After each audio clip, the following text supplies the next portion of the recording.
What's up? My name is Chris. Welcome to 360 Degrees of Game Night. Got a new camera, trying something new. So I'm going to be going through this tutorial on how to set up and play Valeria Card Kingdoms.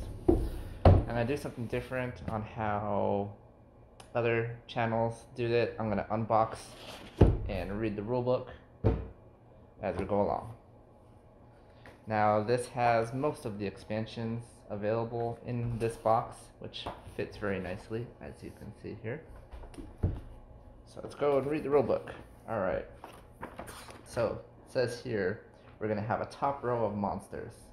Sort the monster stacks in the area and keep them face up. Position each monster stack in the top row so that the leftmost stack has the strength number and the rightmost stack has the highest strength number. Recommend you play with these select ones. So I'm going to go with the first recommended, which has the hills. So I'm going to go search through here and grab the hills. Then I'm going to have the ruins, the forest, the valley, and the mountains.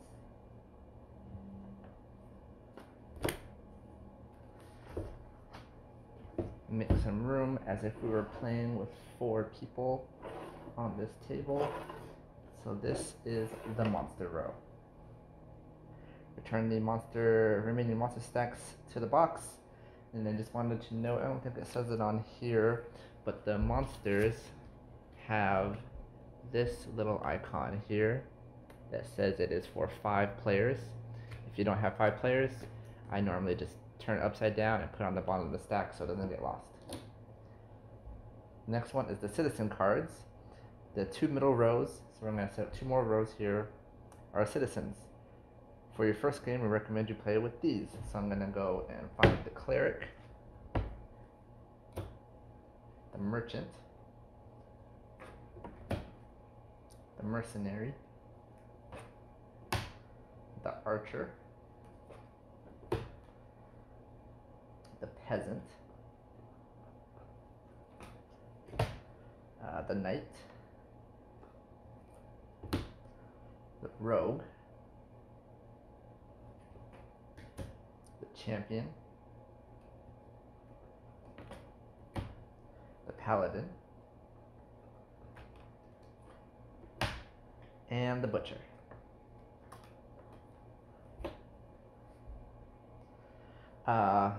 The rules also state that you're going to remove 1 card per stack, and there should be 5 cards. I got 1, 2, 3, 4, 5, and the removed card is right here. The next step on here is the domain cards. The bottom row consists of domain cards. Shuffle all the domains. So between all the expansions, these are all the domains. And deal 2 face-down cards to each position in the bottom row. Then deal 1 face-up card to each position in the bottom row. So there's a total of 3 cards per stack. Then you're going to take 2 exhaust cards per player. So we're going to pretend we have 4 players. So 2 exhaust cards. So that's 8 exhaust cards. And place them in the stack above the monster row and return the rest of the box. Starter and reference cards. Give each player a starter peasant. So there's a separate peasant and knight. Where's the... I totally grabbed all the wrong cards. I think. Did I? I did. What is this? The sorceress?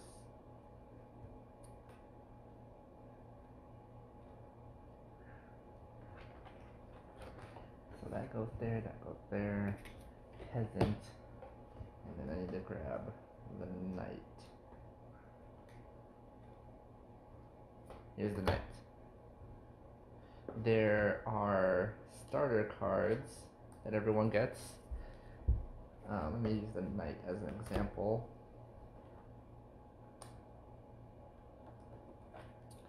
And you can see the difference here. The ones in the middle have this icon, and the ones that you start with don't have an icon. That means they do not count towards any kind of ability that targets these icons at certain points of the game. So everyone will get one of each of these.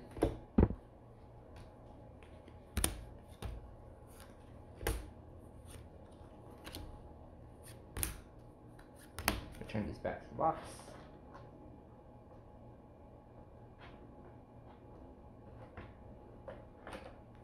Next is starting resources. Give each player 2 gold tokens and 1 magic token.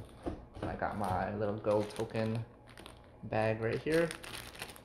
Everyone will get 2.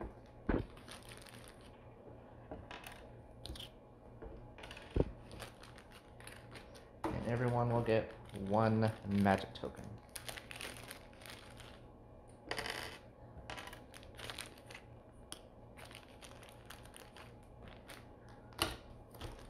I missed a gold token over here.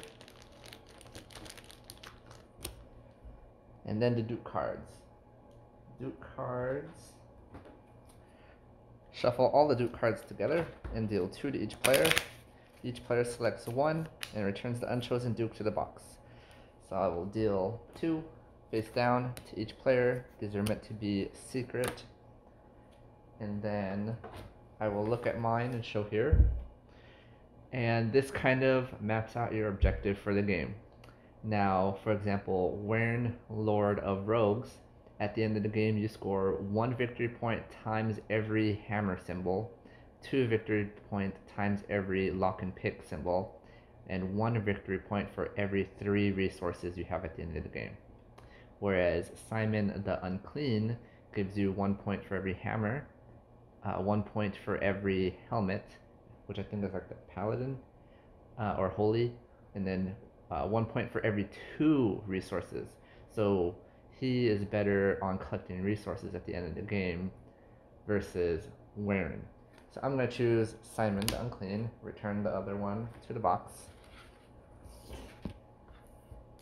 And then the active player is randomly selected, and there's an active player token, and it just says first on here. And the way that this works is when the game ends, the game will end on whoever is the last player, or whatever triggers the end of the game. So as the person who goes first, I will roll 2 dice, and I got a 2 and a 5. Now I look at the cards I have in my kingdom. Do I have a 2? I do not. Do I have a 5? I have a peasant. The peasant says on my turn, which is this left symbol, on my turn I get 1 coin. Everyone else, now I check everyone else. Since it's their turn, they all have a peasant. That's what this right symbol is. On their turn, they get 1 coin. So everyone else gets 1 coin as well. Also going to take the dice and add them together.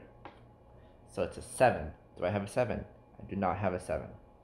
If on the odd chance I rolled something like this, a 2 and a 1, and also adds up to 3, none of my cards match, I get to pick 1 resource of my choice, only 1, so I can choose between the red strength, blue magic, and the yellow gold. Gold? And then after that I have 2 actions, and 2 actions consist of anything on the board or taking 1 resource. So if I wanted, I can just take two resources and end my turn. That's it. It's really simple like that. Or I can take what resources I have and try to buy something or fight something in the middle.